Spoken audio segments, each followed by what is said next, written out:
नमस्कार, मैं Anushree Bhardwaj सुरागला news channel के स्पेशल बुलेटिन में आप सभी का स्वागत करती हूँ। तो आइए नजर डालते हैं आज के कुछ मुख्य समाचारों पर। मुख्य विकास अधिकारी आशीष भटगई ने आज सुबह विकास खंड कार्यालय पर छापा मारा। इस दौरान बाल विकास परियोजना अधिकारी समेत अन्य कर्मचारी गैर हाजिर मिले। सीडीओ ने उनके खिलाफ विभागीय कार्यवाही के निर्देश दिए हैं, जिससे कर्मचारियों में हड़कंप मच गया। आज आपने ब्लॉक का काशीपुर का औचक निरीक्षण किया है, तो क्या क्या कमियां पाई गई यहाँ पे?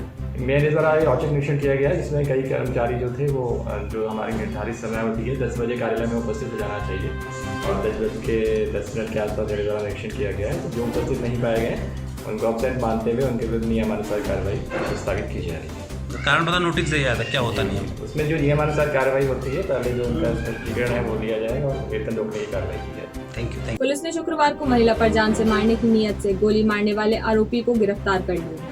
पुलिस ने उसके कब्जे से तमंचा व कारतूस बरामद किया है। आईटीआई थाने में संवाददाताओं से बातचीत करते हुए अपर पुलिस अधीक्षक प्रमोद कुमार ने बताया कि घायल महिला तलाकशुदा है और वह अपने मायके महुआखेड़ागंज में रहती है। वह और आरोपित युवक एक ही फैक्ट्री में काम करते हैं, जहां दोनों की जान पहचान हो गई। आरोपी पिछले कुछ माह से महिला पर शादी का दबाव बना रहा था। महिला व उसके परिजनों को यह रिश्ता मंजूर नहीं था। इस बात से नाराज होकर आरोपी सोनू निवासी बिजनौर ने तमंचे से फायर कर दिया, महिला को घायल कर दिया। अपर पुलिस अधीक्षक ने मामले का खुलासा करने पर एसओआईटीआई विद्यादत्त जोशी, पैगा चौकी प्रभारी अमित शर्मा समेत 3,500 रुपए इनाम देने की घोषणा की।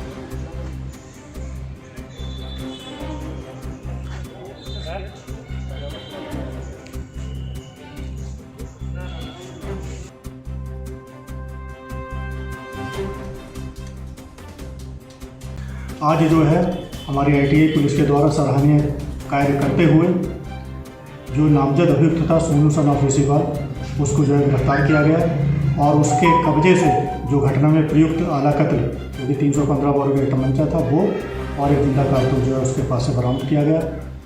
जब उसे जानकारी की गई तो पता ये चला कि कामिनी जो है ऑलरेडी शादीशुदा थी और अपने पति से अनबन के कारण वो अपने मायके में रह रही थी और एक कंपनी है मैक्स राइड, वहाँ वो काम करती थी।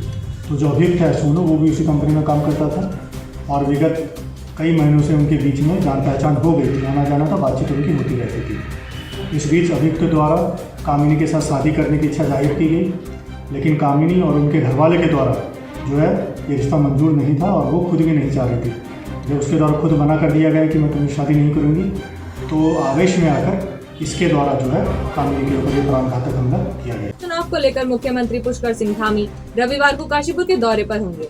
उधर आज हिंदू इंटर कॉलेज में जनसभा की तैयारी को पीडब्ल्यूडी के अधिशासी अभियंता अरुण कुमार ने अंतिम रूप दे दिया है। आगामी विधानसभा चुनावों को देखते हुए कल पहली बार मुख्यमंत्री धामी काशीपुर आ रहे हैं, जिसका सारा कार्यभार राम मल्होत्रा जी के पास है। कल कार्यक्रम संयोजक हैं, तो सर किस तरीके की व्यवस्थाएं बनाई गई हैं कल के लिए? कल 11 बजे माननीय मुख्यमंत्री पुष्कर सिंह धामी जी जो है वो उदयराज के मैदान में आ रहे हैं और वहाँ पर लगभग हम लोगों ने 10,000 लोगों के आने की व्यवस्था की है और वहाँ पर जो है वो करीब 20 विकास कार्यों का लोकार्पण और शिलान्यास करेंगे। साथ ही साथ जो हमारा सहकारिता मंत्रालय, उसके तहत अपने करीब 1.25 करोड़ रुपए के चेक वितरित करेंगे और हमारे कार्यकर्ताओं में बड़ा उत्साह है, शहर की जनता में बहुत उत्साह है, क्योंकि धामी जी को यहाँ के बहुत सारे लोग परिचित हैं और उनका यहाँ पर एक विशेष उत्साह के साथ यहाँ पर हम लोग स्वागत करने जा रहे हैं। तो मैं शहर की जनता से भी अपील करता हूँ कि अधिक से अधिक संख्या में उनके ओजस्वी भाषण को सुनने के लिए वहाँ पर आएँ। मैं काशीपुर से हूँ। जो यहाँ पे मंच इत्यादि की व्यवस्था है वो हमारे स्तर से की जा रही है। तो प्रोग्राम प्राप्त हो गया है, कल ही बल्कि हो गया था, तो हमने रात से तैयारी पूरी कर दी है। तो आज हम पॉजिटिवली शाम तक, रात तक इसको कंप्लीट कर लेंगे। इसमें अभी हमारे कल एसडीएम साहब की, अभी सीडीओ साहब की विजिट हुई है। ओमिक्रॉन वेरिएंट को लेकर स्वास्थ्य विभाग ने पुनः कमर कस ली है। कोविड के टीकाकरण का महाअभियान शुरू कर दिया गया है। काशीपुर शहर व ग्रामीण क्षेत्र में 34 जगह वैक्सीन की डोज दी जा रही है।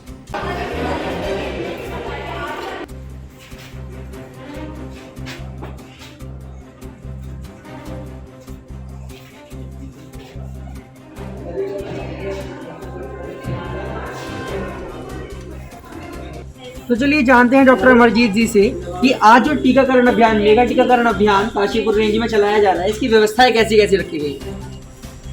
माननीय मुख्यमंत्री जी के द्वारा 3 दिन का महाअभियान चलाया जा रहा है, 4, 5 और 6 तारीख का। तो काशीपुर में हमारे अभी तक 35 सेंटर आज सुचारू रूप से संचालित हैं, जो कि कोविड वैक्सीनेशन कर रहे हैं, और हमारे को लक्ष्य है कि हम ज़्यादा से ज़्यादा टीकाकरण महाअभियान में पूरा सहयोग दें। तो इसकी व्यवस्थाओं को लेकर के वहाँ पे जैसे कि होमगार्ड्स वगैरह रखे जाते हैं, वो सब वगैरह की व्यवस्था भी वहाँ कराई गई है? जी, क्षेत्राधिकारी से बात करके और हमारे सभी सेंटर्स पे जहाँ पे अधिक भीड़ होने का शंका है, वहाँ पर हमारे को होमगार्ड्स दिए गए। टोटल कितने कोविड सेंटर्स बनाए गए हैं जहाँ पर वैक्सीनेशन हो रही है? काशीपुर में आज के दिन 35 सेंटर्स हैं और कल हम लोग इसको 45 सेंटरों को सुचारू रूप से चलाएंगे। सामुदायिक स्वास्थ्य केंद्र जसपुर के चिकित्सा अधिकारी डॉक्टर हितेश शर्मा ने बताया कि कोरोना के नए वेरिएंट के खतरे से निपटने के लिए सैंपलिंग के साथ साथ टीकाकरण का कार्य तेज कर दिया गया है। संवाददाता दीपक चौहान की रिपोर्ट। ब्लॉक में 100% लोगों का टीकाकरण पहला वाला हो चुका है और दूसरी डोज भी 60% लोगों को लग चुकी है, लेकिन अभी भी 40% लोगों को दूसरी डोज लगनी बाकी है। उसके लिए महाअभियान चला जा रहा है और रोज़ाना प्रयास किए जा रहे हैं। सभी लोगों से, जनता के लोगों से अपील है और उनकी खुद की भी रेस्पॉन्सिबिलिटी बनती है कि वो आके तुरंत अपनी सेकेंड डोज लगवा लें। अगर 1 महीने से ज़्यादा का समय हो चुका है तो इस समय हम ओमिक्रॉन जो नया वेरिएंट आया है उसके खतरे को देखते हुए हम कुछ समय पहले भी दूसरी डोज लोगों को लगा दे रहे हैं और उसे लगाने से अच्छा ही होगा, फ़ायदा ही होगा। तो इसलिए तुरंत ही जो है जिनकी सेकंड डोज बाकी है उनको सेकंड डोज लगाई जा रही है। इसके अतिरिक्त हमारे पास सारे प्रबंध हैं, ऑक्सीजन का हमारे पास पूरा इंतजाम है, बेड्स का पूरा इंतजाम है, दवाइयों का पूरा इंतजाम है। तो चिंता की कोई आवश्यकता नहीं है, लेकिन वैक्सीनेशन जल्द से जल्द पूर्ण करा। प्रधानमंत्री नरेंद्र मोदी की देहरादून में विजय संकल्प महारैली में ऋषिकेश से भारी संख्या में भाजपा कार्यकर्ता शामिल हुए। शनिवार को उत्तराखंड विधानसभा अध्यक्ष प्रेमचंद्र अग्रवाल ने कार्यकर्ताओं की बसों को झंडी दिखाकर रवाना कर दिया। संवाददाता रजत प्रताप सिंह की रिपोर्ट।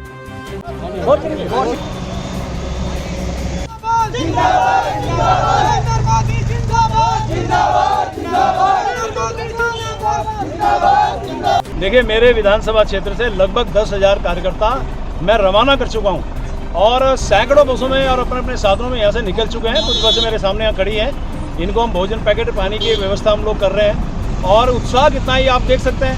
मैं तमाम कार्यकर्ताओं को बहुत धन्यवाद कर रहा हूँ, तीनों मंडल अध्यक्षों का, पूरी टीम का, जिन्होंने बड़ी मेहनत के साथ और मोदी जी को सुनने के लिए अपने सुबह से लोग निकले हुए हैं। और मुझे उम्मीद है आने वाले जो समय अभी मेरे पास बचा है उसमें मुझे लगता है ये संख्या और बढ़ेगी।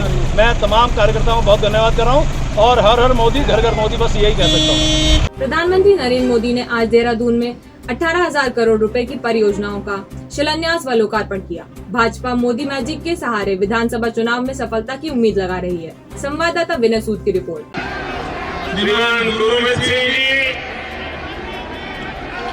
यहाँ के लोकप्रिय ऊर्जावान मुख्यमंत्री श्रीमान पुष्कर सिंह धामी जी 26 करोड़ की योजनाओं का शिलान्यास होगा और प्रदेश अध्यक्ष माननीय प्रधानमंत्री जी को स्तुति भेंट करते हुए एक बार जोरदार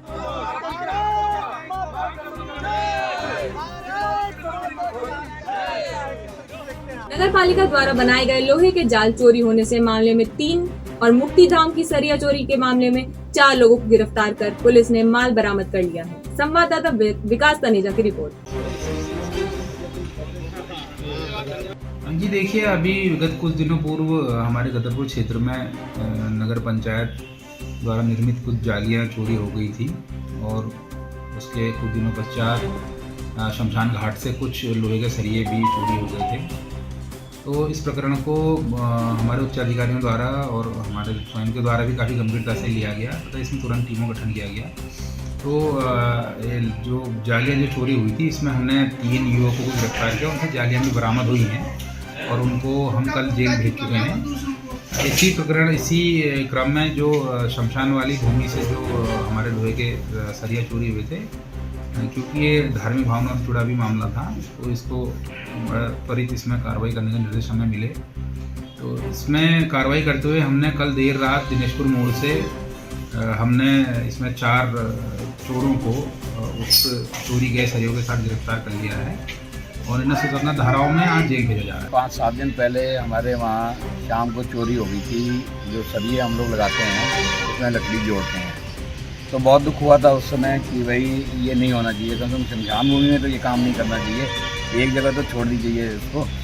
तो उसके बाद हम लोगों ने थाने में रिपोर्ट की थी, तो आज हम उसी संबंध में आए हैं। थाना अध्यक्ष को सम्मानित करें, इन्होंने मेहनत करके 4-5 दिन के अंदर ही चोरी को खोल दिया और सब चोरों को इन्होंने जेल भेज दिया है। इसके लिए बहुत बहुत धन्यवाद। हाँ, जो सरिये बरामद हुए थे, सरियों की पहचान कर ली है, सरिये वही। दिव्यांग कल्याण आयोग के पूर्व सदस्य संतोष बाबू कश्यप ने कहा कि लाल कुआं में विकलांग शिविर नहीं लगने से बैसाखी, ट्राईसाइकिल, व्हीलचेयर दिव्यांगों को नहीं मिल रही है। संवाददाता सचिन गुप्ता की रिपोर्ट। आज के हमारे का सम्मान करना बहुत सारी दिव्यांगों की समस्याएं हैं।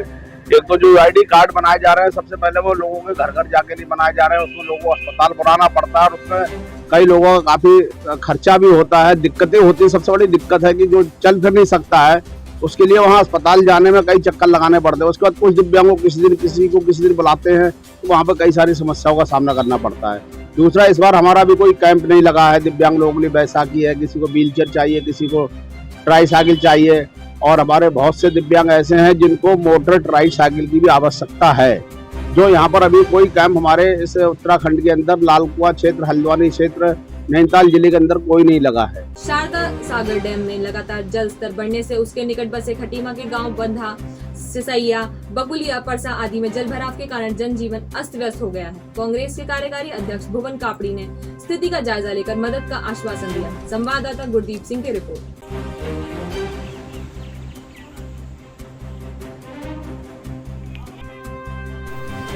हमारा खटीमा जो है सीमांत क्षेत्र है जो नेपाल बॉर्डर से लगा हुआ है और यहाँ हर वर्ग का आदमी रहता है, हर जाति, हर धर्म का। और इंदिरा गांधी जी का विशेष सब धन्यवाद करते हैं कि उन्होंने यहाँ लाकर हम सबको बिठाया है। तो ऐसे ही हमारे सिसैया गांव का तोक है बंदा, जिसमें 300 से ज़्यादा परिवार रहते हैं और कांग्रेस पार्टी ने वहाँ बिजली, पक्के मकान, इंदिरा आवास, स्कूल जो है सारे काम कराए हैं, सड़कें। लेकिन जब से खटिया में कांग्रेस के विधायक नहीं है, उस तरफ को अनदेखी हो रही है। जल में और लोगों के घरों में पानी घुस जाता है, जानवरों को रहने की जगह नहीं मिलती, लोगों को खाना बनाने की जगह नहीं है। जो हैंडपम्प लगे हुए हैं पानी के लिए, वो भी उसमें पूरे डूब गए हैं। भले ही विधानसभा चुनाव होने में समय क्यों ना हो, लेकिन राजनीति ने अपना रंग दिखाना शुरू कर दिया है, जिसका नजारा उस वक्त देखने को मिला जिस वक्त एक कांग्रेस गुट और पूर्व कैबिनेट मंत्री यशपाल आर्य गुट आमने सामने भिड़ गए। नौबत यहाँ तक जा पहुंची कि पूर्व कैबिनेट मंत्री यशपाल आर्य के काफिले पर हमला बोल दिया और लाठी डंडों से हमला कर दिया। यशपाल आर्य ने आरोप लगाया कि पुलिस की मौजूदगी में उनके व उनके पुत्र की हत्या की साजिश रची गई।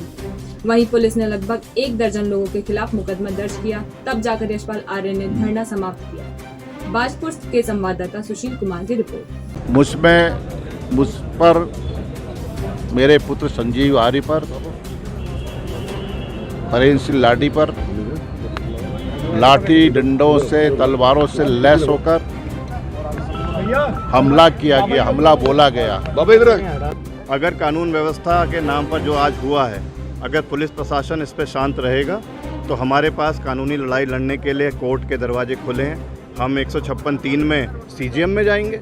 हम अभी वेट कर रहे हैं कि अभी हमें GD की कॉपी नहीं मिलती है तो हम न्यायालय की शरण में जाएंगे। न्यायालय कानून से बड़ा है, अगर इनके लिए बड़ा है तो हम न्यायालय में अपनी बात जाएंगे। 156(3) में CGM में इन लोगों के खिलाफ अपनी रिपोर्ट दर्ज कराएंगे। स्थानीय यहाँ का विधायक चाहते हैं और ये दलपलटू आदमी है, गद्दार आदमी है, इसको बाजपुर की जनता का गद्दार आदमी है। इसको जनता नहीं चाह रही है। जनता का आपने आज विरोध देख ही लिया है और आज शुरुआत है। 2-3 गाँव में कहा था तो लोग आए, हमको बुलाया, उन्होंने भी हमें विरोध करना है, हम भी साथ में लगे और इसने आते ही यहाँ पे हम अपना शांतिपूर्ण विरोध कर रहे थे। हमारे बंदे की इसने पगड़ी उतरवाई और बाद में इतना डरपोक आदमी गाड़ी में से नहीं निकला, इतना बड़ा बदमाश है। ठीक है, हम चाहते थे शांतिपूर्ण अपना विरोध करना चाहते थे। हम थाने जा रहे हैं, तारीख देके आएंगे। हमारे बंदे के चोटें लगी हैं, इन्होंने बदतमीजी की है, हम जा रहे हैं थाने में। इसको बताएंगे, आगे वाला विरोध बताएंगे बाजपुर में। ये पगड़ी इसने उतारी, इसको सजा देंगे, पूरी सजा देंगे, छोड़ेंगे। देखिए, आज ये तकरीबन 10:30-11 बजे के आसपास की बात है कि माननीय यशपाल आर्य जी का कोई सदस्यता अभियान यहाँ चल रहा था बाजपुर में, तो उसमें इनके द्वारा आरोप लगाया गया है कि कुछ लोगों के द्वारा उसमें व्यवधान किया गया है और इनका जो काफिला था और इनके कुछ व्यक्तियों के द्वारा जो है मारपीट की गई है। तो उसी संबंध में इनके समर्थक इनके साथ जो है थाने आए थे और इनके द्वारा जो है इस संबंध में एक तहरीर दी जा रही है। तो उस तहरीर पर जो है पुलिस अपनी जो है बाजपुर में जो है विधिक कार्रवाई अपनी कर रही है। उत्तराखंड की सभी खबरों से जुड़े रहने के लिए देखते रहिए सुरागीलाल न्यूज चैनल। धन्यवाद।